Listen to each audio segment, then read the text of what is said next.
కాదు. అసలు నందీశ్వరుని యొక్క అనుమతి లేకుండా శివాలయంలో శివదర్శనం చేశారనుకోండి, దాన్ని శంకరుడు అంగీకరించాడు.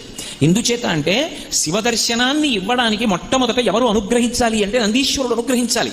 ఎక్కడి నుంచి వచ్చింది నందికా శక్తి శివపరివారంలో అంటే శిలాదుడు అని ఒక మహర్షి, ఆయన మహానుభావుడు.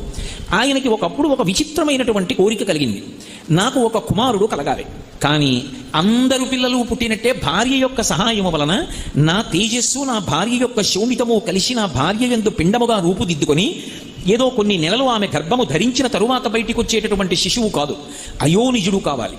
స్త్రీ గర్భము నుండి బయటికి రానివాడయ్యి ఉండాలి, అయోనిజుడు కావాలి. 2, ఆ పిల్లవాడికి మరణం ఉండకూడదు, ఇక పిల్లవాడు శరీరం అన్నది విడిచిపెట్టకూడదు. 3, వాడు పరమశివుడితో సమానమైనటువంటి స్థాయిని పొంది ఉండాలి అనుగ్రహంలో. వాడు ఆజ్ఞాపించడంలో కానీ అనుగ్రహించడంలో కానీ రూపంలో కానీ ముమ్మూర్తుల శంకరుడు ఎలా ఉంటాడో అలా ఉండాలి. నాకు అటువంటి కొడుకు కావాలి.